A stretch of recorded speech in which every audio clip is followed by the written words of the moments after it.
Hello, welcome to Tesco Baby and Toddler Club BabySafe seminar. My name is Tracy and I'm a first aid trainer for the British Red Cross.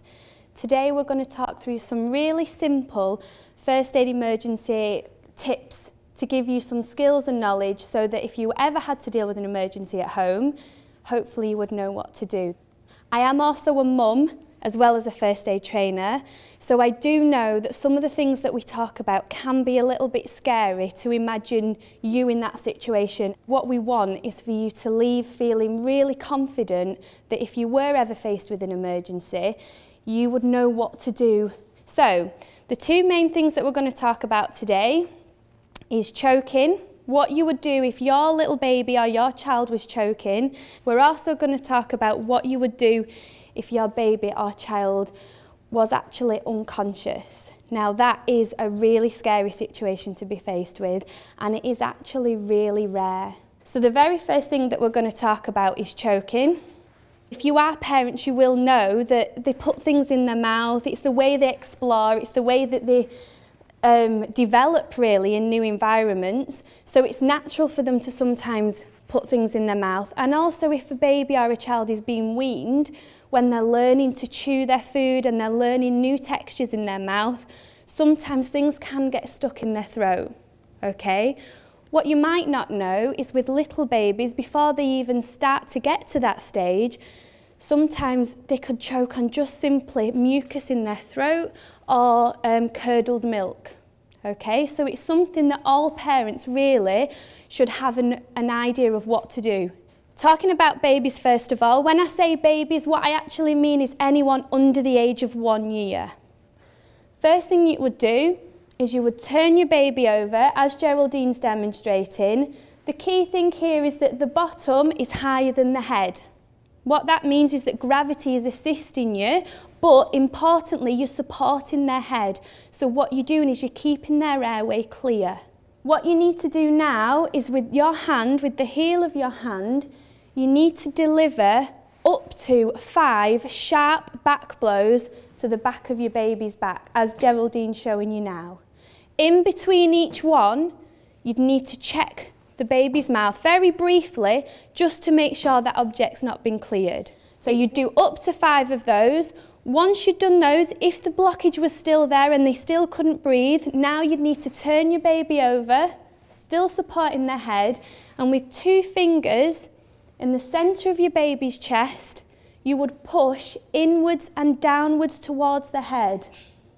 This is called a chest thrust, and again you would do up to 5 of those. If that doesn't work, quickly turn the baby back over and repeat the process. The pressure of you hitting them on the back can hopefully dislodge the blockage. Okay? You would repeat that whole cycle up to 3 times of back blows followed by chest thrusts, and if it's still not worked to remove the object, then you'd need to really get an ambulance on its way. You'd need extra help. Okay? Now if you did have to perform this on your baby and you did have to do the chest thrust, even if you cleared the object, you'd still need to get your baby checked out by a medical professional. Okay? So that's what you would do for a baby.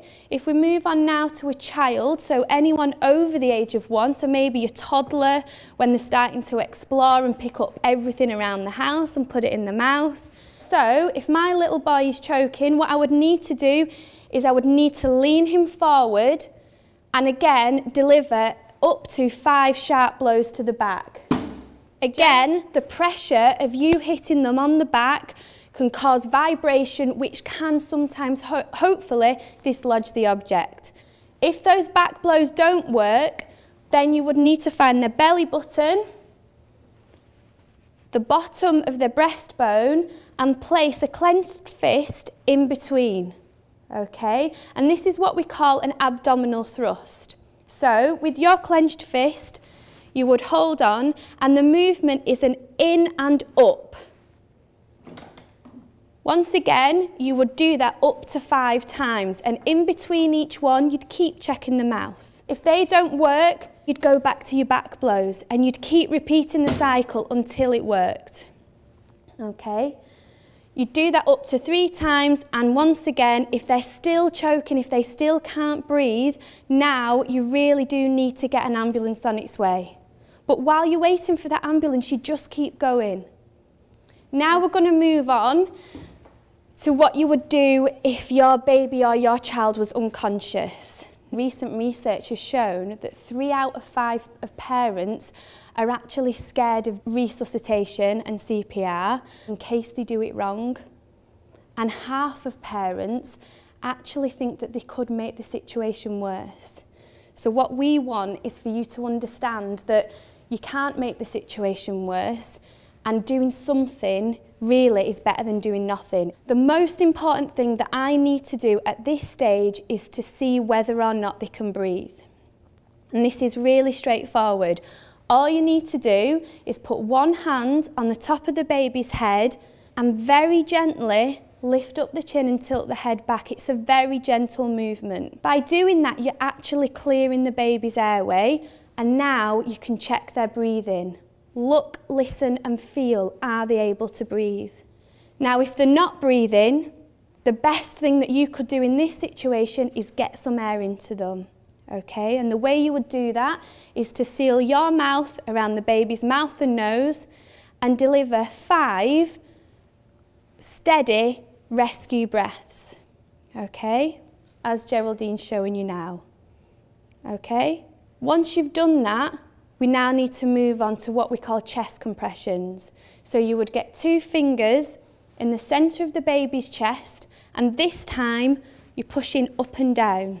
What that actually does is it presses down on the baby's heart and it keeps their circulation going. So it means that blood is still going to the vital organs and to the brain. You would do ideally 30 chest compressions, and then you'd go back and do 2 more breaths. If you don't get your numbers exactly the same as that, don't worry, it doesn't matter. The important thing is those chest compressions keep going up and down. The best thing to do, ideally, is to do that for about a minute before you'd stop and get an ambulance on its way. But hopefully, there'd be somebody else there to help you, so they could be doing that while you just keep going. If we move on then to a child over the age of 1, the most important thing is to find out whether or not he can breathe, okay? So I need to open his airway. Really straightforward, a hand on his forehead, tilt the head back and lift up his chin. Same as with a baby, you need to look, listen and feel. Now if he's not breathing, as with a baby, I need to get some air into him. And again, I'm going to do 5 rescue breaths, but this time I'm going to pinch my child's nose and seal my mouth around their mouth. 5 steady rescue breaths. Once I've done those rescue breaths, I'm going to move on to my chest compressions. And with my chest compressions, because my child is bigger than a baby, I'm going to use my hand this time, and I'm going to use the heel of my hand, okay, in the centre of my little boy's chest, and I'm going to push up and down. Ideally, do that 30 times. Once again, what I'm doing is I'm pushing on the heart, which is squeezing blood around their body, keeping everything supplied with blood and oxygen.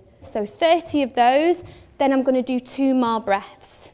You do that ideally for a minute, and then if you were on your own and help hasn't already been called, at that point you'd stop and then you'd get help out to you. One thing to remember about CPR, if you forget everything else, is to push. Depending on the size, depends how you do it. Okay? Thank you very much, Geraldine. Thank you for your demonstrations. Thank you everybody for coming and for your time. Thank you to everybody at home for watching. We want to educate and spread the word as much as possible about these really simple life-saving skills to help you deal with an emergency. So thank you very much for watching, and thanks for being part of this great campaign.